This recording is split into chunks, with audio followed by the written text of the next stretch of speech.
प्यारे बच्चों, सुप्रभात। आज हम पढ़ेंगे पाठ 5 राजिया रासोठा, जिसकी कवि है कृपाराम खीड़िया। सबसे पहले हम कृपाराम खीड़िया के जीवन परिचय के बारे में पढ़ेंगे।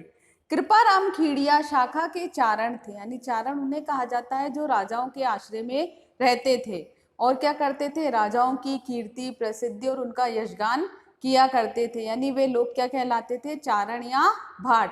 जो कृपाराम खीड़िया थे वो भी किस शाखा के थे, चारण शाखा के थे। इनके पिता का नाम था जगराम, जो खराड़ी गांव में रहते थे। खराड़ी गांव जो है वर्तमान में कहाँ पर स्थित है, पाली जिले में स्थित है। और कृपाराम खीड़िया सीकर नरेश, देवी सिंह और उनके पुत्र लक्ष्मण सिंह के आश्रय में रहे तथा उन्होंने उनसे 2 जागीरें भी प्राप्त की। महाराजपुरा और लक्ष्मणपुरा गांव की जागीरें प्राप्त की। यानी दोनों जो सीकर नरेश देवी सिंह थे और उनके पुत्र जो लक्ष्मण सिंह थे, उन्होंने उनकी कवि प्रतिभा और उनके ज्ञान से प्रभावित होकर उन्हें कहा कि महाराजपुरा और लक्ष्मणपुरा जो गांव है उनकी जागीर दे दी थी। कृपाराम खीड़िया का जो रचना काल है विक्रम संवत 1864 के आसपास माना जाता है। अब इनकी प्रमुख रचनाओं में है राजिया रासोठा, चालक नेसी, एक अलंकार ग्रंथ। यानी इन रचनाओं की गणना की जाती है, लेकिन वर्तमान में केवल जो है वो राजिया रासोठा जो इनका है वो ही उपलब्ध है।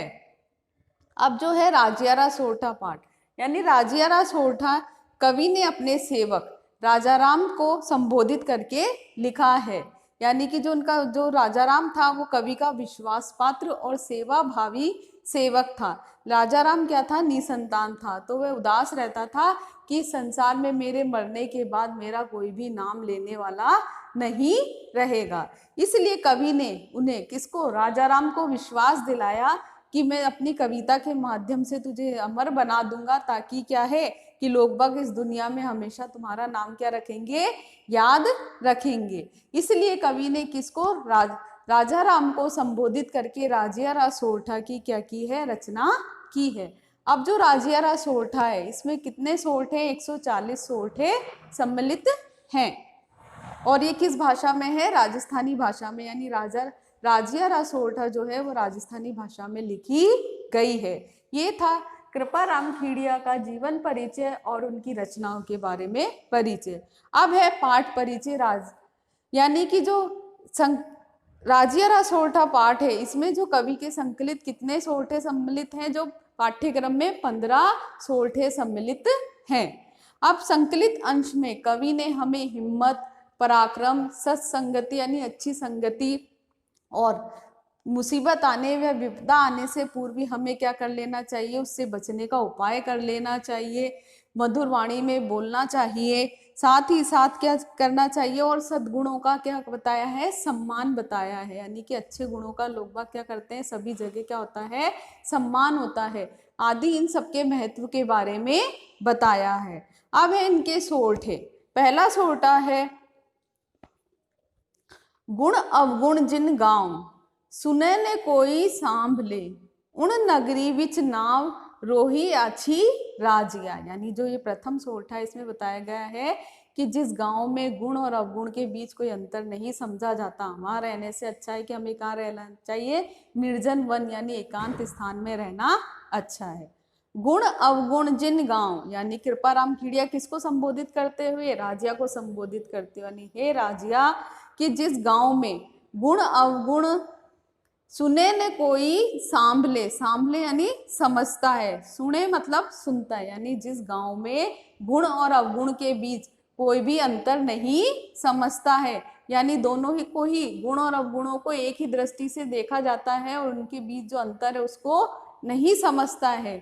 उन नगरी विच नाव, यानी कि उन मतलब उस नगरी यानी उस नगर में रहने से तो अच्छा है कि रोही अच्छा राजिया, रोही मतलब निर्जन वन या एकांत स्थान, यानी कि उस नगरी में रहने से तो अच्छा है कि व्यक्ति को कहाँ रहना चाहिए, निर्जन वन या एकांत स्थान में रहना चाहिए। ये था प्रथम सोठा। अब है द्वितीय सोठा। कारस सरे ने कोई बल पराक्रम हिम्मत बिना, हलकारिया की होई रंगा सियारा राजिया। यानी कि दूसरे सोरठे में कवि कृपाराम खीड़िया ने क्या बताया है कि कार्य जो होता है वो किससे होता है, हिम्मत, बल, पराक्रम आदि से ही होता है। कि कारज सरे ने कोई, कारज यानी कार्य, सरे मतलब पूरा नहीं होता, किसके बिना, बल, पराक्रम यानी पराक्रम, और हिम्मत, यानी कि कोई भी कार्य है किसके बिना पूरा नहीं होता, बल, पराक्रम और हिम्मत के बिना पूरा नहीं होता। यानी किसी भी कार्य को करने के लिए हमें क्या चाहिए, बल चाहिए, पराक्रम चाहिए और हिम्मत चाहिए। हलकारा की होए रंगा सियारा राजिया, रंगा सियारा यानी रंगे सियार, रंगे सियार से मतलब क्या है कि वे व्यक्ति जो केवल क्या करते हैं, अपनी वीरता का, अपने पराक्रम का क्या करते हैं, ढोंग करते हैं, यानी दिखावा करते हैं। कि वो कवि कहते हैं कि जो रंगे सियार यानी ढोंग करने वाले व्यक्ति है, हलकारा यानी उकसाना या ललकारना, यानी उन व्यक्तियों को कितना भी ललकार लो, कितना भी उकसा लो, वे कभी भी आगे नहीं आते, क्या होते हैं, पीछे ही हटते जाते हैं। केवल वो क्या करते हैं, अपनी वीरता का केवल क्या करते हैं, दिखावा करते हैं। यानी कवि ने हमें इसमें बताया है कि कोई भी कार्य हिम्मत, बल, पराक्रम के बिना नहीं होता है। अब है तृतीय सोरठा यानी अगला सोरठा। मिले सिंह वन माह की मृगा मृगपत कियो, जोरावर अति जाह रहे उरद गत राजिया। यानी कि मिले सिंह वन माह है किन मृगा, मृगा यानी पशु, मृगपत यानी पशुओं के राजा यानी मृगों के राजा, जोरावर यानी बलवान, अति मतलब अत्यंत, जहां मतलब जहां, उरद मतलब सबसे ऊंचा स्थान। यानी कहता है कि जो शेर है, मिले सिंह वन मां, यानी जो शेर है, जो सिंह है, वो कहाँ पर मिलते हैं, वन में ही मिलते हैं। किण मतलब किन, पशुओं ने उनको क्या बनाया है कि पशुओं का राजा यानी मृगपति बनाया है।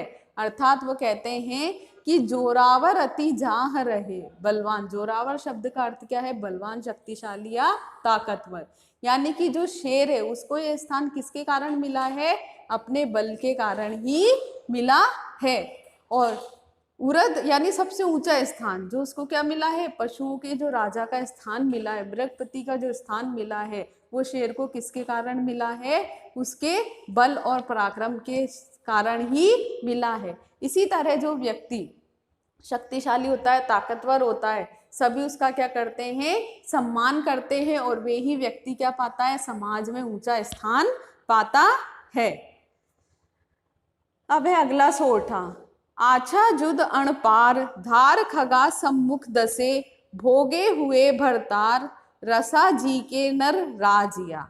आछा जुद यानी युद्ध, यानी कि इसमें कृपाराम खीड़िया किसको, राजिया को संबोधित करते हुए कहते हैं कि हे राजिया, जो युद्ध में क्या रहते हैं, अणपार यानी अजय रहते हैं, धार खगा सम्मुख धसे, यानी सम्मुख यानी सामने, खगा यानी तलवार, धसे यानी इसके सामने डटे रहते हैं। यानी कि जो व्यक्ति, ठीक है, वो जो युद्ध में अजय रहते हैं, यानी कभी भी पराजित नहीं होते, और किसके आगे डटे रहते हैं, तलवार की धार के आगे डटे रहते हैं। अर्थात यानी कि क्या करते हैं, वो वीरता से मुकाबला करते हैं। भोगे हुए भरतार, भरतार यानी स्वामी, रसा यानी पृथ्वी, यानी वे ही व्यक्ति इस धरती के क्या कहलाते हैं, स्वामी कहलाते हैं। जी के नर राजिया, यानी वे ही व्यक्ति नर यानी लोगों पर क्या करते हैं, शासन करते हैं। यानी कि कवि जो कृपाराम खीड़िया है, राजिया को संबोधित करते हुए क्या कहते हैं कि जो युद्ध में अजय रहते हैं और तलवार की धार के आगे क्या जो सामने यानी सम्मुख क्या रहते हैं, डटे रहते हैं, यानी कि वीरता से क्या करते हैं, मुकाबला करते हैं, पीछे नहीं हटते। वे ही व्यक्ति क्या होते हैं, इस धरती के स्वामी, वे ही व्यक्ति इस धरती के क्या कहलाते हैं, राजा कहलाते हैं। और वे ही व्यक्ति क्या करते हैं, लोगों पर शासन करते हैं। अगला सोरठा। इहने सो अवदात कहनी सोच विचार कर, बेमोसर्री बात रूढ़ी लगे ने राजिया। इहनी मतलब इतनी सी, अवदात यानी विनती है, प्रार्थना है, कहनी सोच विचार, यानी हमें जो कुछ भी कहना है वो हमें कैसे कहना चाहिए, सोच विचार कर कहना चाहिए। यानी हम जो बात भी कह रहे हैं वो हमें सोच विचार कर ध्यान में रखकर बोलना चाहिए और अवसर को देखकर बोलनी चाहिए। बेमौसरी बात, बेमौसर यानी बिना अवसर की कही गई बात। रूढ़ी लगे ने राजिया, रूढ़ी मतलब अच्छी, यानी कि बिना अवसर के कही गई बात अच्छी नहीं लगती। यानी इसमें कवि क्या कह रहे हैं, जो कृपाराम खेड़िया वो क्या कह रहे हैं कि हमें जो कुछ भी बोलते हैं या जो कुछ भी बात कहते हैं वो हमें क्या करना चाहिए, सोच समझकर बोलना चाहिए और अवसर को देखकर बोलनी चाहिए। बिना अवसर के कही गई बात क्या है, वो बिल्कुल भी अच्छी नहीं लगती। अगला सोरठा, पहला किया उपाय दव दुश्मन अमे डटे, प्रचंड हुआ विश्वास रोभा घाले राजिया। यानी कि इसमें क्या बताया गया है कि हमें क्या करना चाहिए, मुसीबत आने से पहले ही हमें उसका प्रबंध कर लेना चाहिए। जैसे इसमें बताया है कि पहला किया उपाय, यानी कि हमें पहले ही क्या कर लेना चाहिए, उपाय कर लेना चाहिए। किससे बचने के लिए, दव यानी दावाग्नल यानी जंगल में लगने वाली आग, दुश्मन यानी शत्रु, अमे यानी बीमारी या रोग होने पर। यानी कि इसमें कृपाराम खेड़िया क्या कह रहे हैं कि जंगल में आग लगने से पहले, दुश्मन से का हमला करने से पहले और रोग होने से पहले, यानी कि कोई भी बीमारी होने से पहले ही हमें क्या कर लेना चाहिए, उससे बचने का उपाय कर लेना चाहिए। प्रचंड हुआ विश्वास यानी जहरीला या कष्टदायक हो जाता है, लेकिन यदि हम उससे बचने का उपाय नहीं करते हैं, प्रचंड यानी तेज, तो वो क्या हो जाता है, और अधिक क्या होता है, बढ़ता ही जाता है। रोभा घाले राजिया, और कैसा हो जाता है, वह कष्टदायक हो जाता है। यदि हम इन चीजों का यानी किसका, दावाग्नल, दुश्मन और जो रोग है, इनका जो बचने से हमें क्या कर लेना चाहिए, पहले ही उपाय कर लेना चाहिए। अगर ये बढ़ जाते हैं तो इनका जो कष्ट होता है वो कैसा होता है, असाध्य होता है, यानी उसको सहन नहीं किया जाता। इसलिए हमें इनसे बचने का उपाय क्या कर लेना चाहिए, पहले ही कर लेना चाहिए।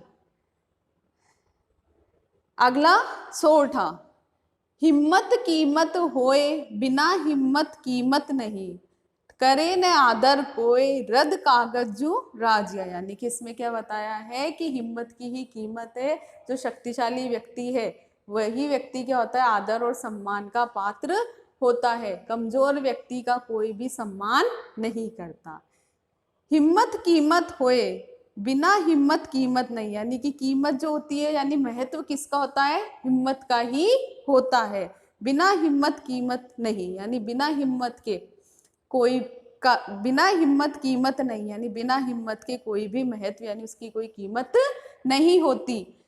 करे न आदर कोई, न ही कोई व्यक्ति क्या करता है, आदर करता है, सम्मान करता है। और उसकी स्थिति कैसी हो जाती है, रद्द कागज, रद्द यानी रद्दी के कागज जो, यानी कि उस व्यक्ति की स्थिति कैसी हो जाती है, रद्दी के कागज के समान हो जाती है। जिस तरह रद्दी के कागज का कोई मूल्य नहीं होता, उसी तरह जो व्यक्ति जिसमें हिम्मत नहीं है, पराक्रम नहीं है, वह कभी भी आदर का पात्र या सम्मान का पात्र नहीं बनता। यानी जो व्यक्ति क्या है, शक्तिशाली है, ताकतवर है, हिम्मत वाला है, वही व्यक्ति समाज में सम्मान का पात्र बनता है और सब लोग उसका क्या करते हैं, आदर करते हैं। ये था इनका हिंदी अनुवाद।